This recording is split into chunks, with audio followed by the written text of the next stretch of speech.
Hello, I'm Tony Frazier, author, blogger, near genius. Last time I talked about how a long-running comic book character could actually seem like a different person depending on who was writing him at the time. This time I'd like to look at the opposite side of the coin. Writers who write the same character over again as different people. I'm not talking about, say, when Jerry Conway created Firestorm the Nuclear Man, and then after Firestorm was canceled, brought Firestorm into the Justice League as soon as Conway got the scripting job there. Or something like Chris Claremont leaving Power Man and Iron Fist, and then bringing the Power Man characters of Misty Knight and Colleen Wing over to the X-Men, a book that he was still writing at the time. Think of a more extreme example like Steve Englehart, who created Mantis at Marvel Comics. Mantis was a martial artist who it turned out was destined to be the celestial Madonna. She was going to give birth to the savior of the universe. He liked the character so much that he took her with him from book to book at Marvel. And when he left Marvel and went to DC, he took the character with him then. Of course, she had to have a different name and a different appearance because Marvel owned Mantis. So at DC, he created Willow, who was essentially the same character.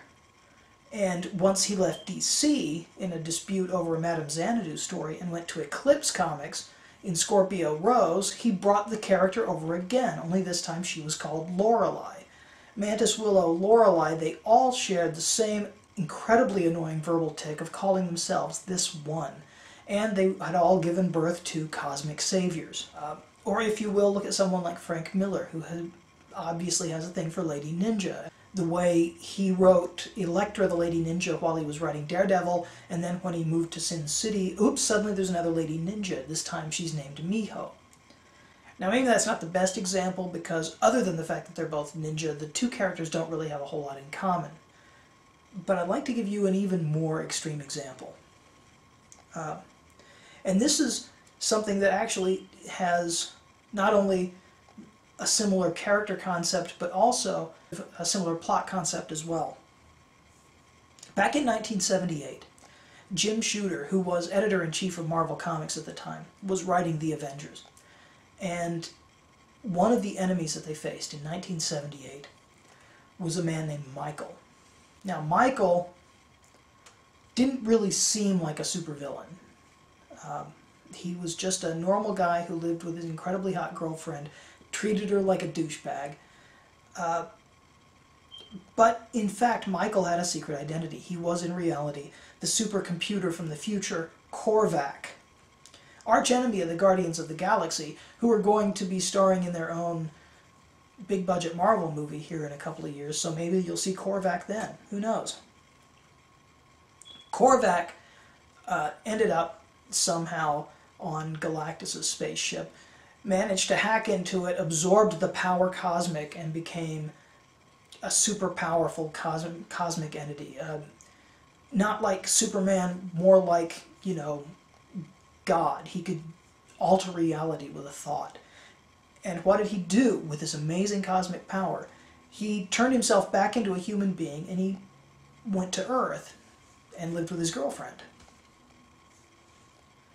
And, you know, there was some lip service in the... I never did read the last issue because the story kind of got boring. But there was some kind of lip service about how he was merely biding his time until he could, you know, impose his will upon the universe and bring order out of chaos, you know, much the way that Anakin Skywalker or Barack Obama want to do.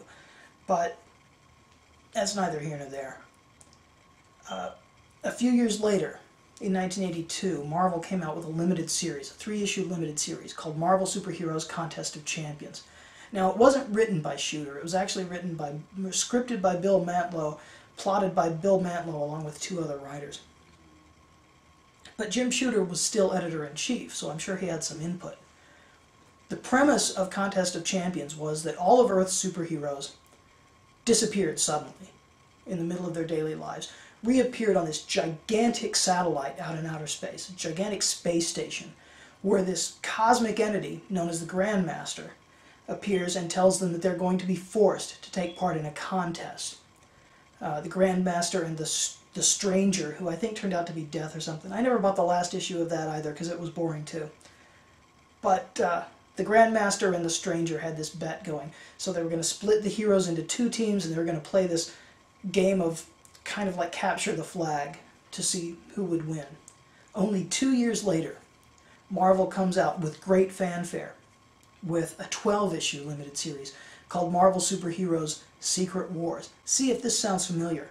All of Earth's greatest heroes, the Avengers, the X-Men, the Fantastic Four, Spider-Man, going about their daily lives. They see this mysterious spaceship in Central Park. They go inside to investigate. They disappear. They're whisked away to this ginormous space station where this incredibly powerful cosmic entity, this time known as the Beyonder, tells them that they're going to be forced to take part in a contest. This time, it's not a game of capture the flag. He's actually also brought over the worst villains on Earth. He's brought Doctor Doom and Galactus for some reason, and Magneto and all those guys. And so the heroes and the villains are going to have to fight. And they fought for 12 issues. It wasn't a very good series, but it was a very successful series. It was a big event. It made a lot of money. So less than a year later... Oh, and it was written by Jim Shooter.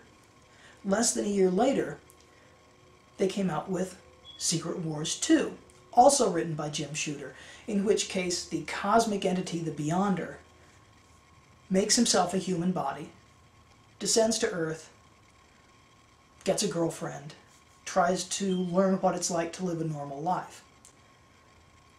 Now, of course, he can't, because every time he turns around, all the heroes on Earth are saying, "Oh my God, it's the Beyonder, get it!" But the point is that it bears such an incredible similarity to the same character concept that Shooter wrote 4 years earlier. Now, I'm not saying that this is bad. In fact, it's common. Writers, creative people in general, revisit the same themes, revisit the same characters, revisit the same topics over and over and over. I mean, look at somebody like Steven Spielberg, who's made a whole host of movies on a whole wide range of subjects in different genres, and yet somehow always manages to work lost children in it. What I'm saying in this particular instance, and this is leading up to what I think will be my next video, in which I'm going to try to synthesize everything I've talked about so far into one grandiose statement that you may agree with and you may disagree with, but I hope you find it at least interesting. When you're looking at a comic book, a work of art that's created mainly for commercial purposes, the choices they make, the things that happen to the characters, the kind of characters that they have, the kinds of stories they tell, happen less out of fidelity to the characters, to the universe, to the themes, than to just about practically any other reason. The stories come from ideas that tickle the writers. Stories come from a TV show that they saw a couple of weeks ago. For instance, the Beyonder creating a human body and coming to Earth to learn about human emotions, much like Korvac creating a human body and coming to Earth and getting a girlfriend, also appeared in a Superman story in Action Comics written by Cary Bates back in the early 70s, like 1972, which was mainly notable for how many ideas it stole, rather specifically, from episodes of Star Trek, the original series, that from the mid-60s. There's probably a big conclusion I could draw from this, but that's leading into my next video, so I'm going to stop right there. But if you liked this, and you'd like to read more articles in this vein, come on over to HeroGoHome.com, look at the Out of the Vault archives, where I discuss lots of comics from the 60s, 70s, 80s, even into the 90s. I also talk about movies.